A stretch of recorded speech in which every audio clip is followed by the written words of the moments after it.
Smack! The sound echoed through the boutique, like a lightning crack splitting the sky. The woman's palm, pale and trembling with fury, had landed full across the face of a man in an expensive navy suit. Customers gasped. A scarf rack tipped over. Someone dropped their phone. The man, clearly stunned, slowly turned his head back toward her. "You don't touch me," the woman barked, her voice sharp, loud, and filled with indignation. Her cheeks were red, eyes wide. "I don't care who you think you are. You people don't just walk in here and start." She paused. Something in his eyes made her breath hitch. A slow silence draped over the room like fog. Then the young cashier whispered, "Oh my God, that's Mr. Asher Cole. That's the owner." The woman's eyes darted around. Her hand, still tingling from the slap, suddenly felt like it belonged to someone else. And in that long, frozen second, every person in the store seemed to hold their breath. But Mr. Cole said nothing. He just stared at her. And then, slowly, he smiled. A smile that didn't reach his eyes. 2 days earlier, the sun had been shining so bright it looked like the sky had been freshly painted. The town of Brookside, a little, upscale place known for its yoga studios and farmers markets, was humming gently with summer warmth. Jenna Whitmore stood behind the polish counter of her boutique, Lily and Lace, arranging handmade soaps in a display bowl. Everything smelled like lavender and honey. The chimes on the door jingled softly whenever someone walked in. She'd worked hard for this store. Really hard. Divorce hadn't been kind to her. And starting over at 38, with no college degree and no money but a loan from her father, meant every folded scarf and every scented candle on those wooden shelves felt like proof she had rebuilt her life from scratch. "Morning, Jenna," called Miss Patty, an older white woman from the flower shop next door. "Morning." Jenna smiled. The town was tight-knit. Everyone knew everyone, except for the few newcomers lately. Jenna didn't mind new people, as long as they didn't change too much. She liked the town just the way it was. Quiet, orderly, familiar, and she especially didn't like people coming in and acting like they owned the place. Like that man yesterday, the one in the suit. She'd seen him come in, look around like he was judging everything, whisper something to the girl working the counter, then step into the back without asking. She'd been on the phone, so she couldn't say anything at first, but the whole thing had rubbed her the wrong way. Who does that? Just walks in and acts like they belong. She hadn't even gotten a good look at him, but she was sure he wasn't from around here. Maybe he was from the city. Maybe he thought his money meant he could do whatever he wanted. Today, Jenna felt more on edge than usual. Her store's landlord, an old man named Mr. Benson, had suddenly passed away a few weeks ago. The property had changed hands fast, and no one knew who the new owner was yet. All she knew was there were rumors that a billionaire had bought up the entire block. "Can you believe that?" her friend Tanya had said the day before over iced coffee. A billionaire. Why would someone like that want a dusty old shopping strip? Jenna had laughed. Probably wants to tear it all down and build a Whole Foods or some shiny apartments. They had both rolled their eyes. Still, it made her nervous. She had put every cent she had into the store. If the new owner raised the rent, she'd be finished. A little bell above the door chimed. She looked up. It was him. The man from yesterday. Tall, brown skin, tailored suit. Calm face. A little too confident. He walked in like he owned the place. Jenna stiffened. He nodded at her. "Morning." She didn't respond. Just watched him. He made his way to the corner, where her new display was. Touched a few tags. Checked some fabric. "Hey," Jenna called sharply. "Can I help you with something?" The man turned. "No, thank you. Just checking inventory." "Excuse me." Her voice rose. "This is my store." He smiled politely. "Yes, and I'm the owner of the building."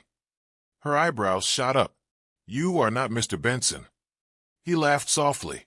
"No, I bought the property last week." He reached into his jacket and pulled out a small folder. "Asher Cole. Cole Development Group." She didn't take it. "Right," she said, crossing her arms. "You're one of those. Buy it all up, then raise the rent and—" "I'm just here to understand the space," he said, his voice still calm. "We're not changing anything. Yet." Yet, that word hit her like a spark to gasoline. He turned back to the display. She stepped forward. You don't get to come into my store and start going through things like you own the place. He looked at her, surprised. Actually, I do own. And then, she slapped him. Hard. Her hand flew out before her brain even caught up. The sound was loud. Customers froze. The world froze. And then someone said it. That's Mr. Cole. That's the billionaire who bought the property. Jenna's stomach dropped. Her face drained of color. But it was too late. Her hand had already done it. And Asher Cole was still smiling. But not with kindness. Not with warmth. No, this smile felt like the beginning of something. Something dark. Something coming. Jenna's heart thudded in her chest like a trapped bird. She stared at her hand, still hovering slightly in the air, as if disowning what it had just done. The room was silent except for the faint sound of wind rustling the hanging sun, hats by the window. The silence stretched. Asher Cole's dark eyes didn't blink. He simply smoothed the lapel of his suit jacket, tilted his head slightly, and said, very calmly, "Is that how you treat all your guests?" His voice was low. Even. Too even. Jenna wanted to speak. To explain. To scream. To disappear. Instead, she said the worst thing possible. You had no right to be back there. His smile returned, this time wider. Sharper. And you had no right to put your hands on me. But here we are. A heavy silence followed. Then, finally, Asher took a step back and turned toward the door. As he passed the cashier, Maya, barely 19, frozen behind the counter, he spoke just loud enough for Jenna to hear. You'll be hearing from me. Soon. And then he walked out. The door shut gently behind him. Jenna didn't move for a full minute. Her cheeks burned. Her throat was tight. Was that really him? She asked no one in particular. Maya nodded slowly. Yeah. I Googled him yesterday. He owns the entire block. Even the cafe. The words landed like stones in Jenna's stomach. She swallowed. Why didn't anyone tell me? I thought you knew. Maya's voice was small. He came by yesterday. Talked to Mr. Lauren at the bakery. Jenna walked behind the counter, her mind buzzing. No, this can't be happening. He didn't say he was coming in today. He didn't give any notice. He didn't have to, she mumbled. He owns the building. She pressed both hands to the counter to keep from shaking. I didn't mean to hit him. Maya blinked. You really didn't? Jenna looked up sharply. Of course not. He was being smug. Like he was testing me. I panicked. Maya didn't reply. She just slowly took a step backward and busied herself, folding some scarves. The next few hours dragged like wet cement. Every time the doorbell chimed, Jenna's breath caught in her throat. But Asher didn't return. By late afternoon, the town gossip had already started to roll like wildfire. Mrs. Jameson came in and didn't buy a thing, just pretended to browse, while clearly eyeing Jenna's face for clues. Then 2 college girls giggled and whispered at the doorway before walking off. At 5:37 p.m., Jenna's phone rang. Unknown number. She stared at it, then slowly answered. Hello. Ms. Whitmore, said a calm voice. A man's voice. She didn't recognize it. Yes. This is David Reynolds. I'm Mr. Cole's legal representative. He asked me to inform you that you are in violation of your lease agreement under Clause 12C, which refers to physical conduct and threatening behavior toward representatives of the property owner. Her mouth went dry. Wait, what? No, it wasn't like that. Mr. Cole is currently considering his options. The man continued. We recommend you seek legal counsel. You will be receiving a formal letter in the next 24 hours. Can I speak to Mr. Cole?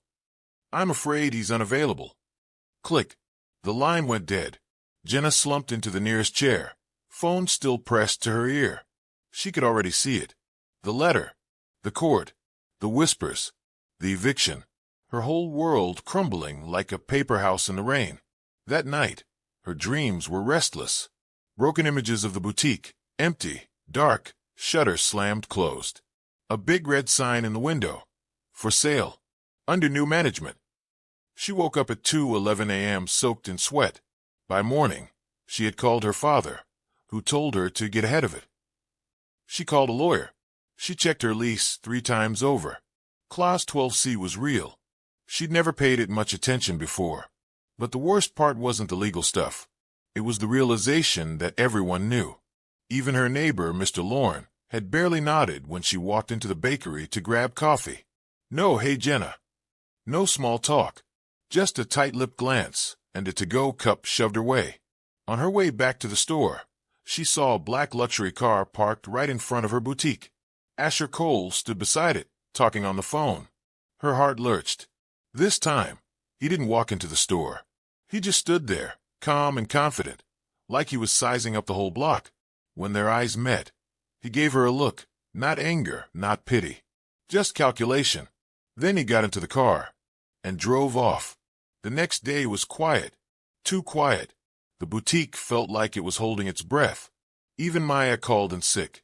Jenna tried to focus on work, rearranging displays, checking stock, changing out the window dressing, but her hands were clumsy. Her thoughts kept returning to that moment. The slap. The worst part was, she could still feel it. Not on her hand, in her heart. What if this was how she lost everything? Because of 1 second of misplaced anger? That night, just as she was closing the store, there was a knock on the glass. She turned and saw a delivery man holding a flat black envelope. He handed it to her silently and walked off. Inside was a letter. No logo. No heading. Just a note, typed neatly on expensive paper. It read, "You're right. I don't belong in your store. But now it belongs to me. We begin renovations next week. Expect to vacate within 30 days. AC." Jenna's hands trembled as she read it again. And again. Then the lights in the boutique flickered, once, twice, before going dark. The power had been cut. The darkness swallowed her. Jenna stood in the center of her boutique, still holding the note in one hand while the other reached blindly for the counter. Her knees nearly gave out beneath her. The only light came from a street lamp outside, casting a lonely orange glow through the front window. She whispered to herself, "No, no, no, no." A low, rising panic began to rise inside her chest. The store, the place she had poured her soul into, had just been declared dead with a single piece of paper and a flick of a switch. Her fingers fumbled for her phone. The screen lit up. No service. She moved toward the door, yanked it open, and stepped into the night air. The silence outside was unsettling. A voice startled her. "Everything all right, Jenna?" She turned to see Mr. Lorne from the bakery across the street, locking up his place. "The power's out," she said, her voice thin. "In the boutique." He raised an eyebrow. "Just your store." She nodded. He looked uncomfortable. "Look, I wasn't going to say anything, but I heard Asher's team was calling in contractors. Something about gutting the place. Said they were on a tight schedule." Jenna blinked. "But he can't do that. I have a lease." "I don't know what to tell you," Lorne said with a shrug. "He owns the building now. And people like him. They don't play fair. They don't have to." He walked off into the night. Jenna stood alone, the streets suddenly feeling colder. The next morning came with a jarring knock at her front door. She opened it wearing yesterday's clothes and eyes red from crying. A man in a hard hat and clipboard stood there. Behind him were 2 work trucks and a pair of bored-looking contractors sipping coffee. "Ms. Whitmore?" "Yes. Renovation inspection. We've been instructed to begin the structural walkthrough today. We'll try not to get in your way, but we've got a pretty short window. Full remodel, from what I understand." He stepped past her without waiting for a response. Jenna rushed to block the doorway. No, I didn't authorize this. I still lease this place." He flipped a paper on the clipboard toward her. "We've got signatures from the property owner. You're welcome to call your lawyer, but we'll be working either way." The contractors pushed past her like she was invisible. She followed them, panicked, as they wandered around the boutique. One was already prying open the fuse box. Another measured the front wall, like it was made of cardboard. "Stop," she yelled. "You can't just come in here and tear it all down." But no one listened. She felt helpless. She felt erased. By 2 p.m., her lawyer, Ms. Carlyle, showed up. A tall, sharp woman with silver-streaked hair and a black suit. "I came as soon as I could," she said. "They're doing what's called a constructive eviction.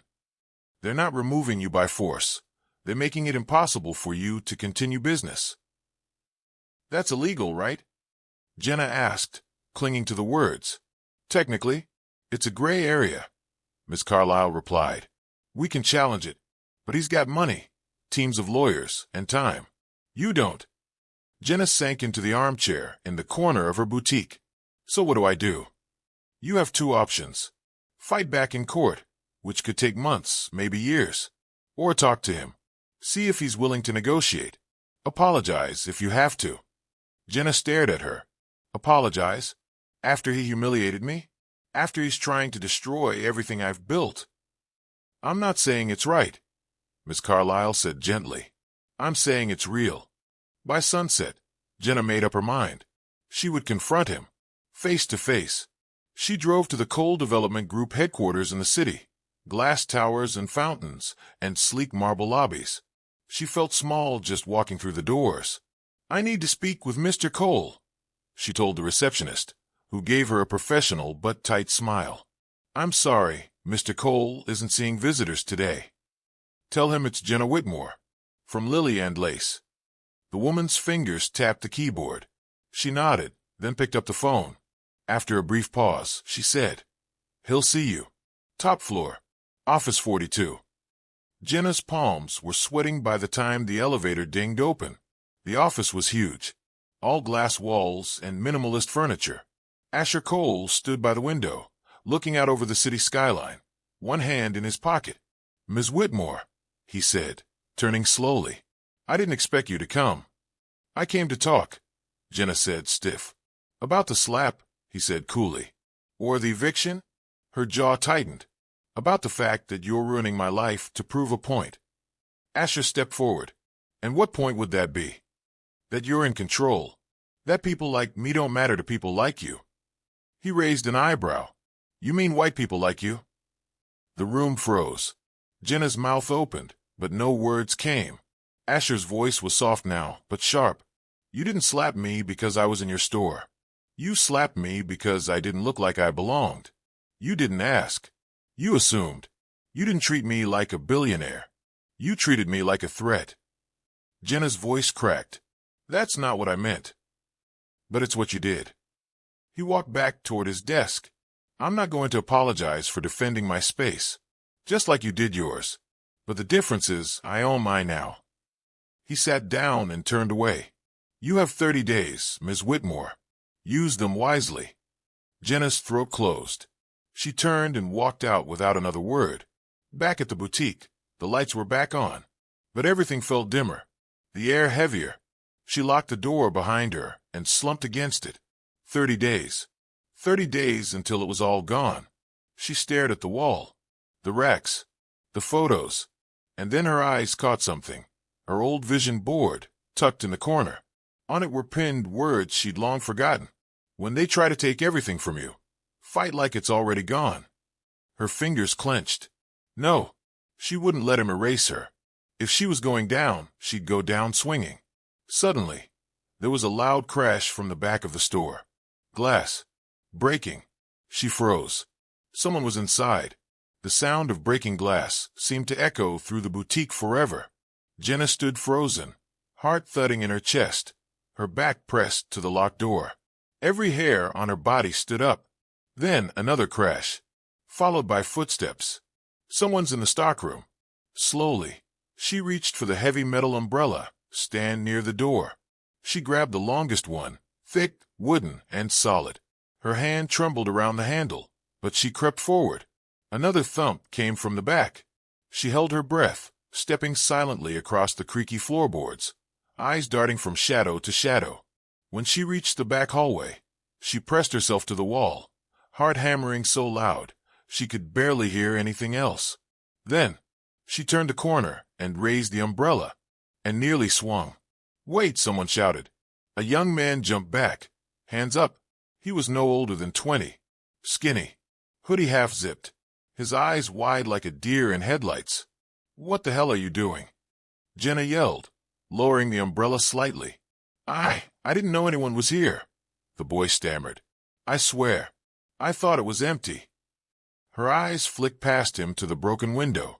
A small pile of glass glimmered on the floor. You broken?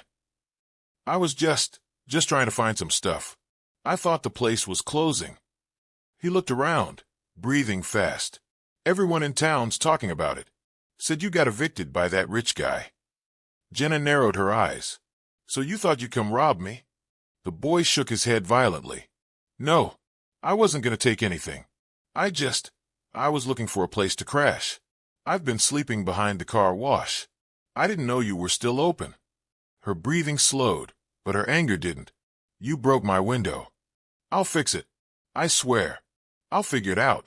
Just please don't call the cops. Jenna sighed, shoulders slumping. She looked him over. Dirty shoes.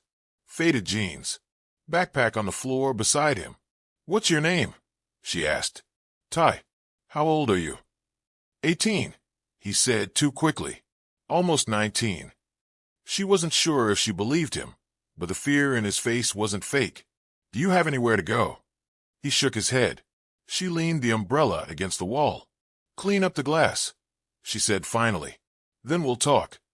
Ty's eyes widened. You're not calling the police?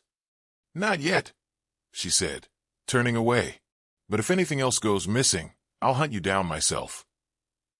He scrambled to grab a dustpan. An hour later, they sat at the tiny break room table behind the boutique. Jenna sipped cold tea while Ty ate a granola bar like he hadn't seen food in days. So what happened? She asked. Ty shrugged. Long story. My mom left. My stepdad's a drunk. I was couch surfing for a while, but everyone eventually kicks you out. She nodded, staring at the wall. He looked up. You really own this place? Yeah, for now. I heard that guy owns the building now. Mr. Cole. She sighed. Yeah, he's trying to force me out, and the whole town seems fine with it. Ty frowned. That sucks. My aunt used to come here all the time. Said your store had soul. Jenna smiled bitterly.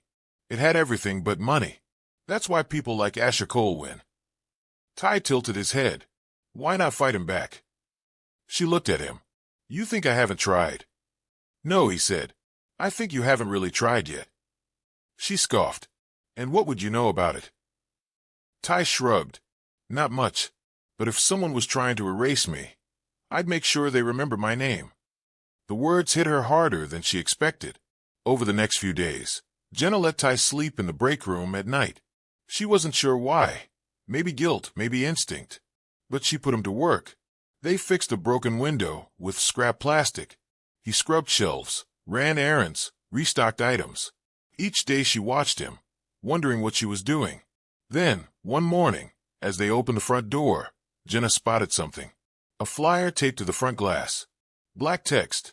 Red underline. Grand reopening. The new Lily and Lace, under new ownership. Soft launch this Saturday. Below was a logo she had never seen before. Sleeker, modern, cold, and beneath it, curated by Cole Development Group. Jenna stood frozen. Ty read over her shoulder. Is that even legal? She didn't answer. Inside, she paced like a wild animal. He was relaunching her store, rebranding it, erasing her name, but keeping just enough to twist the knife. She picked up her phone. Called Ms. Carlyle. Can he do this? The lawyer sighed. He can if you leave. If you vacate the store, it's his. He has the right to repurpose it however he wants. I haven't left yet. But you're not going to stop it in 3 days. Not unless. Unless what? Unless you go public. Jenna hesitated. What do you mean public? Expose it. The slap. The eviction. The takeover. All of it. If you can prove discrimination or retaliatory tactics, the press might be your weapon. Jenna hung up. Public. That meant airing her mistakes. Admitting she slapped him. Admitting she reacted in anger. But it also meant she could finally say something. She opened her laptop. Typed. To everyone in Brookside and beyond, you need to know what's happening. She stared at the blinking cursor. Could she do this? Could she admit everything and trust that people would listen and care? Ty appeared behind her. If you write it, I'll share it. She looked at him. They'll judge me. They already are. She took a deep breath and began to type. Words poured out like a confession. The slap, her shame, the fight, the silence, the threat, the smile that wasn't a smile, and her decision not to vanish, not to fold. She hit post. Within 30 minutes, it had been shared over 600 times. By evening, a news vent showed up outside the boutique, and a reporter with a microphone asked, Ms. Whitmore, is it true you slapped billionaire Asher Cole? Jenna stared straight into the camera. Yes, she said, and it was wrong. But what he's doing to this town is worse. And at that exact moment, her phone buzzed. Incoming call, Asher Cole. Jenna stared at her phone screen, as if it were radioactive. Incoming call, Asher Cole. The reporter next to her took a cautious step back, sensing the moment. The camera crew paused, eyes flicking between Jenna and the glowing screen. Ty whispered from behind her, Answer it.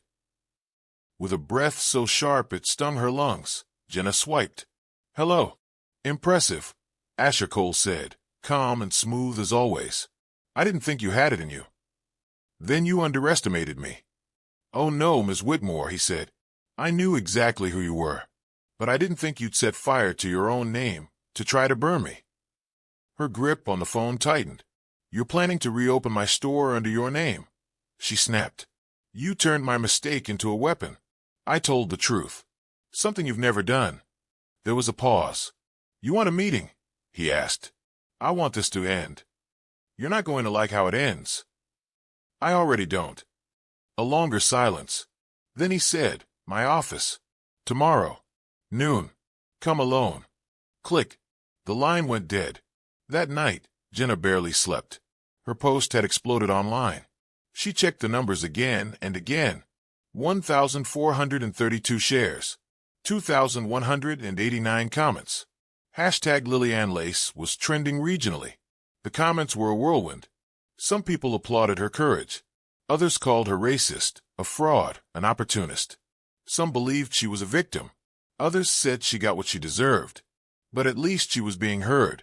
Still, the uncertainty coiled in her stomach, like a knot of snakes. What was Asher planning? The next morning, she dressed sharply. Not to impress, but to look unshakable. Dark slacks. A fitted blazer. No makeup. No jewelry. Just truth. Ty stood at the front of the store as she locked up. You sure about this? He asked. No, she replied. But I have to see it through. She took the bus to the city. Sat in the back with her hands folded tight. Every bump in the road felt like a warning. By 11:58, she stood outside Asher Cole's glass building, staring up at the mirrored windows like they were judging her. She stepped into the marble lobby. The receptionist, same as before, gave her a nod. He's waiting. The elevator ride felt endless. When the doors opened, Asher was already standing at the window again, back to her, hands clasped behind him. He didn't turn as she entered. I used to come here as a kid, he said suddenly. Brookside. It was the only place my mother felt safe walking at night. She'd save up just to buy one scarf from your boutique. Jenna paused. I didn't know that. He turned slowly. Of course not. She didn't look like someone you'd remember. The air between them crackled. I came here today because I'm not afraid of you anymore, she said, steadying her voice. You've done everything you can to break me. Take my store, my pride, my name. But I'm still here. He studied her quietly, his eyes unreadable. You really don't get it, do you? He said softly. This was never about revenge. She blinked. Then what was it about? Power. He stepped closer. You built something with no power behind it. No protection. No legacy. And the moment you got scared, you swung. Jenna's voice trembled. I said I was sorry. I admitted it. Yes, he said. And now the world knows. But that apology doesn't undo the instinct you showed me. The one where your first reaction to a black man asserting authority was violence. She looked away. But now, he continued, now you know what it feels like to be pushed aside, to be treated like nothing. That's a lesson I've spent my entire life learning. You got it in a week. He moved behind his desk. Saturday. So tell me, Ms. Whitmore, what exactly do you want? Jenna met his gaze. I want my store. No. She blinked. No, I'll never give it back to you. But, he tapped his fingers slowly. There may be another way. He opened a drawer and slid a folder across the desk. She opened it. Inside was a document titled, Creative Director, Lily and Lace Legacy Line. Her name was printed in bold. Jenna stared. You want me to work for you? No, he replied. I want you to partner with me. The store becomes something new. You run the designs, the message, the community side. I handle the business. You tell your story the way you want to. I make sure people hear it. She blinked. Why would you offer me that? Because, he said calmly, if I don't, people will keep painting me as the villain. And you're already halfway to being a symbol. This gives us both something. Power, platform, purpose. She stared at him, unsure if she was impressed or insulted. I don't trust you, she said. You shouldn't, he replied. But trust isn't needed. Agreement is. A long silence passed between them. I need time, Jenna whispered. You have 48 hours. When she returned to the boutique, Ty was waiting. Well, he asked. He wants to turn Lily and Lace into some hybrid, she said. New ownership. My voice. His money. His name still on the deed. Sounds like a trap. Maybe. She showed him the folder. Creative Director. Ty read aloud. That's kinda huge, though.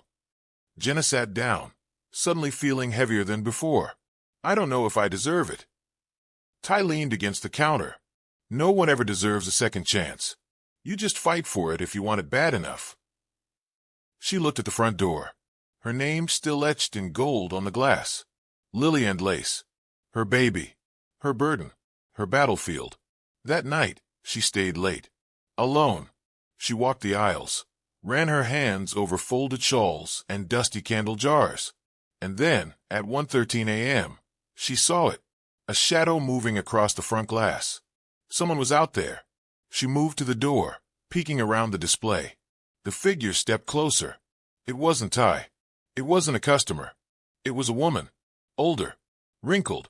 Skin the color of cocoa. She carried something in her arms. Jenna opened the door a crack. Can I help you? The woman smiled softly. I'm here to collect what belongs to me. Jenna froze. Excuse me. The woman held up a faded scarf. This was my sister's. She bought it here. Years ago. And now it's time I got it back. Jenna stared at the scarf. She recognized it. It wasn't hers. It hadn't been sold in her shop. Not ever. So how had it gotten here? The woman stepped forward. I was told I'd find answers here. Jenna opened the door wider. Then come in, she whispered. The woman stepped into the boutique, like she had walked through time to get there. Her body moved slow, but her presence filled the room like music that made everything else go still. Jenna shut the door behind her. I'm sorry. I don't understand, she said. You said the scarf belonged to your sister?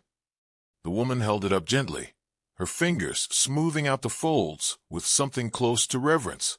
I sewed this myself, she said, 53 years ago, for my baby sister, Eliza. Jenna blinked. But this design, it's not from any of my suppliers. I've never sold this here. The woman nodded slowly. I know, but she told me she donated it. Said she wanted to pass it on to someone who needed it more. That was years before she passed. A friend told me she dropped it off at a little shop in Brookside. She turned the scarf to reveal a tiny stitched name on the corner. E. Carter. Jenna took a step closer, confused. I don't understand how it ended up here. I never. She stopped, because suddenly something clicked. That scarf. She had seen it before. Tucked behind a stack of old clearance items, buried and forgotten. She had used it once as a prop on a mannequin during her store's soft launch. Customers had complimented it, but no one ever bought it. It had just stayed, like it was waiting. She looked at the woman. Who told you to come tonight? The woman gave a small smile. A man, tall, in a blue suit, said I'd find what I was looking for here. Said you'd understand. Jenna's mouth went dry. Asher. He sent her. But why? I think, the woman said gently, you've been asking yourself the wrong questions. Jenna looked up, startled. You've been asking how to keep what's yours, the woman continued. But maybe you should be asking what you're meant to do with what's left. She turned toward the door. Wait, Jenna said suddenly. What was your sister like? The woman paused. Soft-spoken. But when she loved something, she fought for it with everything she had. She made things beautiful, even when the world around her wasn't. Jenna felt tears prick her eyes. When the door closed behind the woman, the boutique felt quiet again, but not empty. It felt full. And Jenna, for the first time in days, didn't feel alone. The next morning, Ty arrived early. He paused when he saw her sitting at the counter, scarf laid out before her, deep in thought. Oh, he said, that's I've made a decision, and it's gonna scare the hell out of everyone's face. She didn't look up. I'm taking the deal. His eyebrows shot up. Seriously, I'll be creative director, she said. But on my terms. We're going to rebuild Lily and Lace into something stronger. Not prettier. Not richer. Truer. Ty grinned. That's the best revenge there is. But she wasn't finished. I want you to help me, she said. He blinked. Me. You know how to talk to people. You understand the ones I've never really seen. And you were right, from the start. I haven't really fought yet. Ty stepped forward, eyes wide with disbelief. You're serious? I'm serious, she said. We rebuild this place together. We take Asher's money, and we tell our story, not just mine. And when the new store launches, it won't erase what happened. It will own it. Later that day, Jenna sent Asher an email. Asterisk, I accept the offer. But I have conditions. We will include a permanent legacy wall to honor the original store and the people whose stories were never told. A community line designed by young, local voices, starting with someone named Ty. A space for storytelling, not just selling. I slapped you because I feared what I didn't understand. Now I understand more than ever. And I won't be silent anymore. Asterisk. JW. She hit send. Within 2 hours, she received a short reply. Agreed. Let's begin. AC. The next few days were a whirlwind. The renovation team returned, but this time, they listened. Jenna and Ty directed the layout. The walls were painted softer colors. A reading nook was built into the back corner. Local artists came in and added mural designs. People started to return, curious, cautious, and confused. Even Miss Patty from the flower shop dropped in with a bouquet and a shaky. Glad you're still standing, Jenna. But not everyone was happy. Some rolled their eyes at the press. Some scoffed at her performative humility. Others said she'd sold out. Jenna didn't fight it. She let them speak. Let the story shape itself. Because truth wasn't tidy. It was messy and painful and worth it. Finally, the morning of the soft relaunch arrived. Jenna stood at the front of the boutique, newly rebranded as Lily and Legacy. People gathered outside, some with cameras, others just holding coffee and curiosity. Ty stood beside her in a clean white shirt, beaming. You ready? He asked. Not even a little, she whispered. They opened the doors. The crowd poured in. People smiled, browsed, cried quietly in the corner reading stories on the legacy wall. And then, Asher Cole walked in. He didn't wear a suit today. Just a soft sweater, dark jeans, and an expression Jenna couldn't read. He walked up to the scarf, now framed in glass, with Eliza Carter's name beneath it. He stood there a long time, then turned to Jenna. Well done, he said quietly. But she looked at him and saw something new. Not power, not threat. A man carrying his own weight, his own wounds. She nodded. We're just getting started. Asher nodded, then began to walk toward the back, when a sharp voice rang out from the doorway. I knew it, the woman barked. She's still letting them take over everything. Heads turned. A white woman in pearls and fury stormed into the store, face red, eyes blazing. Jenna froze. The woman looked directly at Asher. You again. You don't belong here. Before anyone could react, smack, her hand slapped him across the face. The entire boutique gasped. Cameras clicked. Someone screamed, and Asher turned slowly, cheek stinging. Same man, same store. But this time he wasn't silent. This time, he said something. Asher Cole's head had barely turned from the blow. The slap echoed once again, eerily familiar, almost like time had folded in on itself. But this time, the room didn't freeze in confusion. This time, everyone saw it. The woman, red-faced and trembling, stood with her hands still raised. Her voice dripped venom. "You don't belong in this town," she hissed. "People like you ruin everything. This was supposed to be a place for us." A silence fell so heavy it felt like the air had been vacuumed out of the boutique. Asher stood tall, still, composed, but his voice, when it came, was like thunder beneath glass. "What exactly do you mean by people like me?" The woman blinked, suddenly unsure of herself, but not backing down. "Outsiders. You think you can come in, buy up our buildings, and pretend you care? You don't. You just want to control it all. You want to erase what made this town special." From behind her, a woman in the crowd muttered, "What made it special for who, Cheryl?" The murmurs began, a slow, growing tide of discomfort, and Jenna, heart racing, stepped forward. "Stop," she said, her voice firm. "This isn't your store anymore, Cheryl. This is a space for everyone."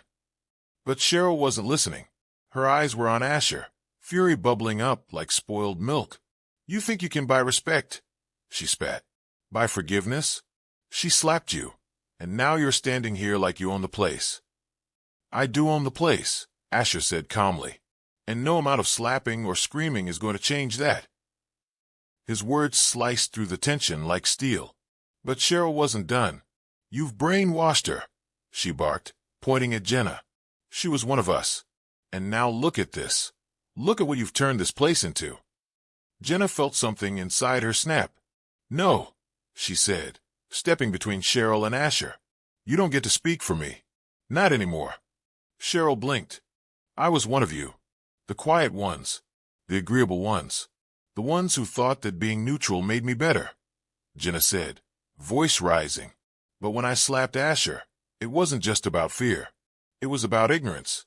I reacted to something I didn't want to understand." The crowd was silent now, hanging on every word. Jenna turned to face them. "And when he took everything from me, I thought it was punishment. But it wasn't. It was a wake-up call." Asher looked at her, something flickering in his eyes. Jenna turned back to Cheryl.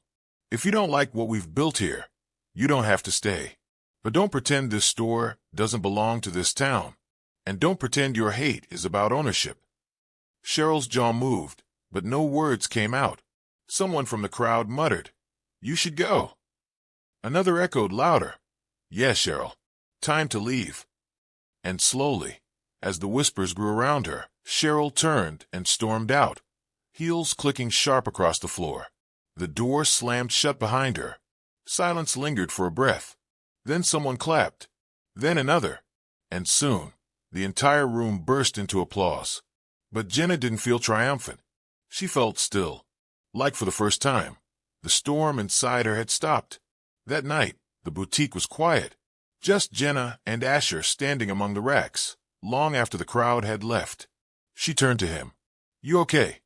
He chuckled softly, rubbing his jaw. Didn't expect to be slapped twice in the same store.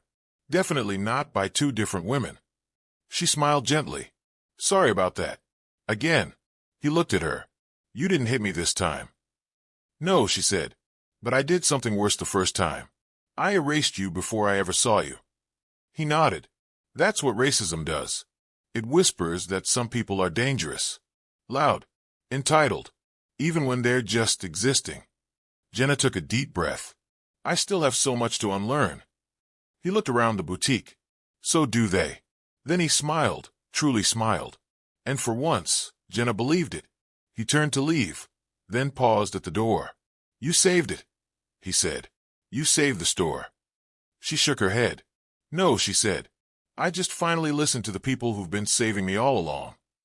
Asher nodded once, then disappeared into the night. Over the next week, things changed. Ty was officially hired. The legacy wall became a gathering place, where people left notes, pictures, and untold stories. The scarf, Eliza Carter's scarf, remained at the center of it all. A reminder, a monument, a challenge. News outlets called. Bloggers wrote think pieces. Some hailed Jenna as a redemption story. Others called her a fraud trying to profit off of guilt. She didn't respond to any of it, because she wasn't interested in being a headline. She was building something deeper now. One morning, Ty came in holding a tablet, grinning ear to ear. "You've got to see this," he said. She looked. A video. Cheryl, that's Cheryl, being interviewed on a low-budget live stream. She wore sunglasses indoors, and her voice was tight. "I don't regret standing up for our town," she said. "We're losing our values, our traditions. It's not about race. It's about culture. We're being erased." Jenna frowned. Ty smirked. "The comments are destroying her." And they were. "It is about race. Just say it. You hit a man. In public. And then played victim." Jenna Whitmore admitted her fault. Cheryl's still hiding. Jenna handed the tablet back. "Let her talk. We've got work to do." Ty nodded. "What's next?" She looked around the boutique. "Stories," she said. "We collect them. We preserve them. We teach them. The ones this town tried to forget." At closing time that day, Jenna stood in the middle of the store, staring at the shelves. They were full. Not just with products. With meaning. With purpose. With people. And just as she turned to lock up, she saw a small envelope slid under the door. No name. No stamp. Inside was a single sheet of paper, typed in neat font. Not everyone gets a second chance. But some people fight hard enough to earn one. Keep going. AC. Jenna smiled softly, then turned out the lights. Not with fear. Not with sorrow. But with hope. 3 months later, the boutique stood like a storybook cracked open in the center of Brookside. People no longer whispered about Jenna Whitmore when she walked by. They waved, stopped to talk, asked about the next community event, asked when their daughters could show their sketches to Ty. Something real had shifted. The air inside Lily and Legacy no longer felt glossy and cold. It felt like breath, soft, alive. And on this particular morning, it buzzed with a special kind of anticipation. Because today was the fashion showcase.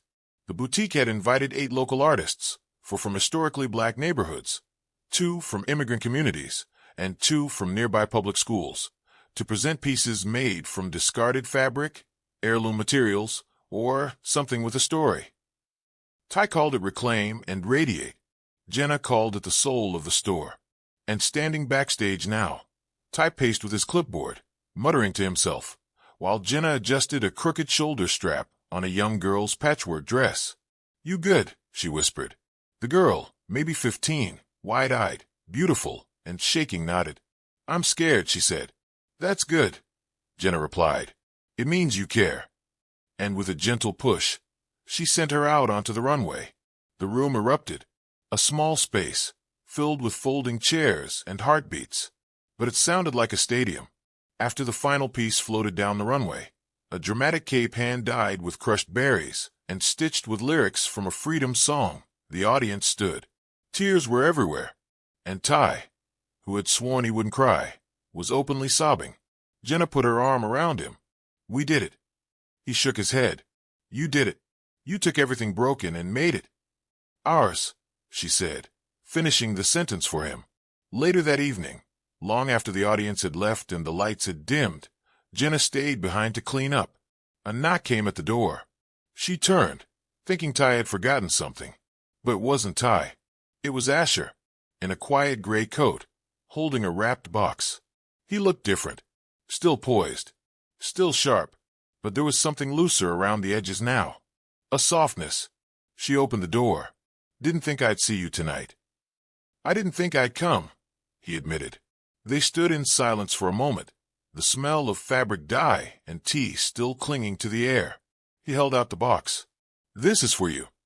She took it carefully, peeled back the tissue paper. Inside was a photograph. 2 women, one in her 20s, the other maybe 40, standing beside a sewing machine, both smiling. "I found that in my grandmother's things," Asher said quietly. "The older woman is Eliza Carter. The younger one was her friend, my grandmother." Jenna looked up sharply. He nodded. She never spoke about those days. Not much. But when I saw that scarf in the glass, I realized this wasn't just your story. Or mine. It's ours. It always was. Jenna stared at the photo, heart tightening. Everything had always been connected. The scarf, the slap, the silence, the legacy. This belongs here, he said, motioning to the wall behind her. On the legacy wall. She nodded, too overwhelmed to speak. He turned to go, but paused at the door. Jenna, he said, that first day, when you hit me. Her face fell, but he continued. I used to wonder why I didn't stop you. Why I didn't speak. Why I just left. She looked at him, heart pounding. And now I know, he said, because if I'd stayed, I would have been angry. Loud. I would have become exactly what you were afraid I'd be. He smiled gently. And I didn't want to win. I wanted you to see. Jenna blinked back tears. I see you now, she whispered. He nodded once, then stepped outside. She stood there for a long time after he left, holding the photo, looking at the glass-encased scarf, feeling everything at once. Pain, joy, grief, grace. And then, from the back of the store, a voice. Excuse me. She turned. A young man stood there, maybe 17, holding a notebook. I'm sorry, he said. I saw your post about sharing stories for the next showcase. I don't have a design, but I wrote a poem about my mom. She used to sew before she passed. Jenna walked toward him slowly. Can I hear it? She asked. He nodded, opened the notebook with shaking hands, and began to read. As his words filled the boutique, soft, trembling, powerful, Jenna knew one thing for certain. This wasn't the end. It was the beginning. The story didn't end with a slap. It didn't end with a scandal. It didn't even end with forgiveness. It was a living thing. A legacy that breathed and stitched itself together, one story at a time. And as Jenna listened to the boy's voice echo off the walls she once thought would collapse around her, she smiled, because she had found something better than redemption. She had found truth. And truth, it didn't whisper. It sang. The end.